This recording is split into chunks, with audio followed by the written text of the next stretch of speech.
जय हिंद दोस्तों, कैसे हैं? है ना। हम समझ रहे हैं आप लोग अच्छे होंगे, स्वस्थ होंगे, मस्त होंगे और अपने अपने कामों में व्यस्त होंगे। अगर आप मेरे चैनल पर पहली बार आए हैं दोस्तों, तो सबसे पहले सब्सक्राइब कर लीजिए, लाइक कर दीजिए और शेयर कर दीजिए। और आप सभी दोस्तों को आज पढ़ाने जा रहे संविधान निर्माण की प्रक्रिया।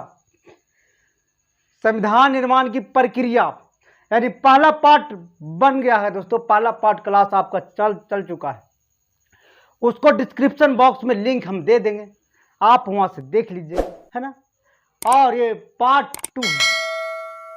उस समय हम आपको बताए थे कि संविधान सभा का पहला बैठक 9 दिसंबर 1946 को हुआ था, जिसके अस्थायी अध्यक्ष सच्चिदानंद सिन्हा थे दोस्तों, है ना। थे बने रहना चैनल पर दोस्तों, लाइक कर देना है और शेयर कर देना है। तो हम आपको जो बताए थे दोस्तों कि सच्चिदानंद सिन्हा जो थे अस्थायी अध्यक्ष थे, लेकिन अस्थायी अध्यक्ष के बारे में नहीं बताए थे, नहीं बताए थे।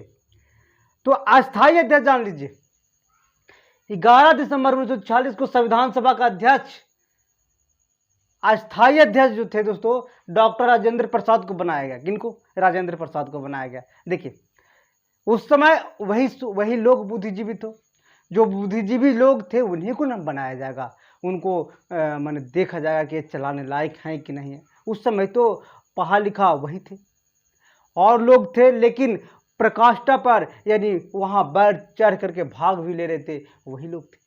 तो उनको अस्थायी अध्यक्ष के रूप में डॉक्टर राजेंद्र प्रसाद को बना दिया गया, लेकिन उपाध्यक्ष भी तो बनना चाहिए ना। इसलिए हरिश्चंद्र मुखर्जी को उपाध्यक्ष के रूप में उनको नियुक्त किया गया। समझ रहे हैं दोस्तों? हरिश्चंद्र मुखर्जी को उपाध्यक्ष के रूप में, है ना, नियुक्त किया गया। समझिएगा बात को, याद रखिएगा, ठीक है। अब देखिए, जब नियुक्त किया गया तो संविधान सभा का सलाहकार भी होना चाहिए कि नहीं होना चाहिए।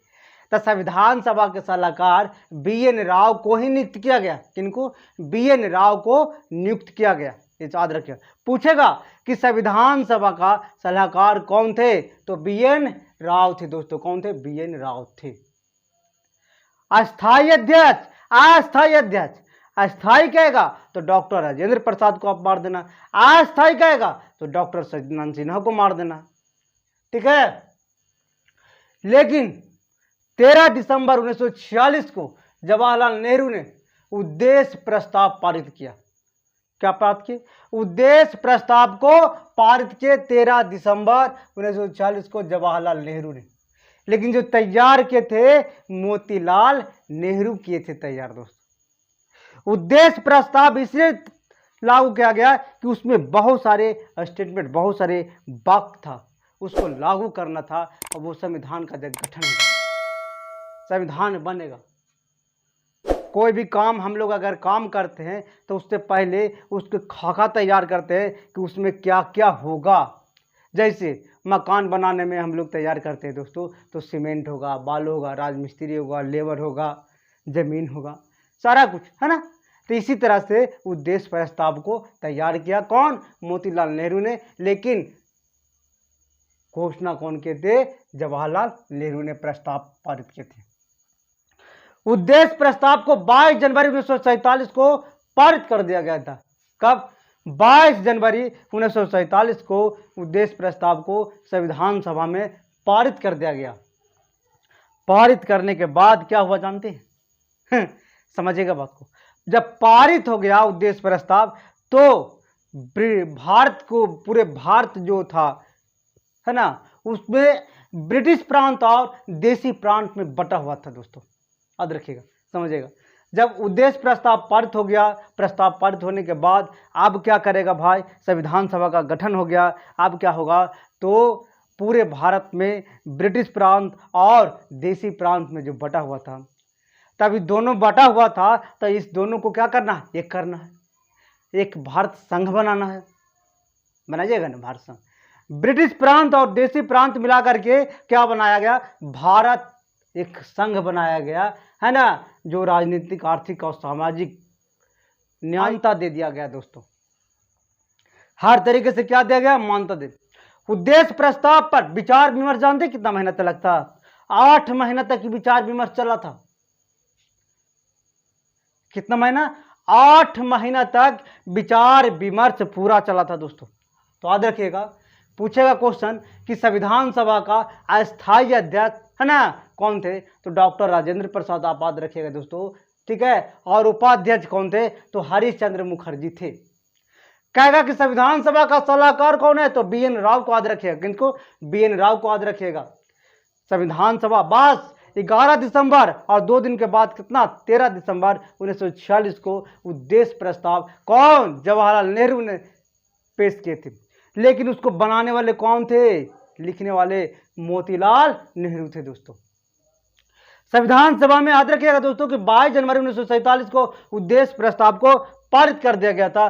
पारित करने के बाद भारतीय संघ को है ना, पहले ब्रिटिश प्रांत था और देशी प्रांत, उसको मिला करके भारतीय संघ बनाया गया।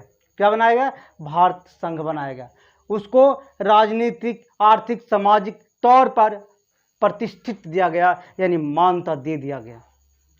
जब उसको मान्यता दे दिया गया दोस्तों, लेकिन जो उद्देश्य प्रस्ताव पारित किया गया था उस पर 8 महीने का विचार विमर्श चला था। कितना महीना, 8 महीना। अब संविधान सभा का जो गठन हुआ था उस पर बहुत सारे समिति बनाए गए। कितना समिति, कई समितियां बनाए गए, जिसमें बहुत सारा समिति हम बताते हैं। कुछ समितियां जिसे प्रक्रिया समिति, क्या क्या प्रक्रिया होगा उसमें कौन कौन सा विषय होगा, उसके बारे में विषय से संबंधित समिति बनाया गया। याद रखिएगा, जो भी बता रहे हैं वेरी वेरी इंपॉर्टेंट, एग्जाम में पूछा जाने वाला प्रश्न, पूछे जाते। तो जब संविधान का गठन हुआ तो गठन होने के बाद जो उद्देश्य पारित किया गया था उसमें दोस्तों प्रक्रिया समिति, विषय से संबंधित समिति, माने कई समितियां का गठन किया गया, जिसमें है ना प्रांतीय विधानमंडल भी स्थापित किया गया। केंद्रीय विधानमंडल यानी प्रांत के कहने मतलब जो छोटे छोटे टुकड़े में बटा हुआ था, है ना। केंद्र जो उसको एक जगह कर सबको मिला करके केंद्र, समझिए एक बात को, केंद्रीय विधानमंडल का स्थापना किया गया। परामर्श समिति का भी स्थापना किया गया। संविधान में प्रारूप को जो तैयार करने वाले थे दोस्तों BN राव, कौन थे, BN राव, ठीक है। कौन थे, संविधान का जो सलाहकार थे BN राव थे। यही प्रारूप समितियों का मैंने गठन किया गया।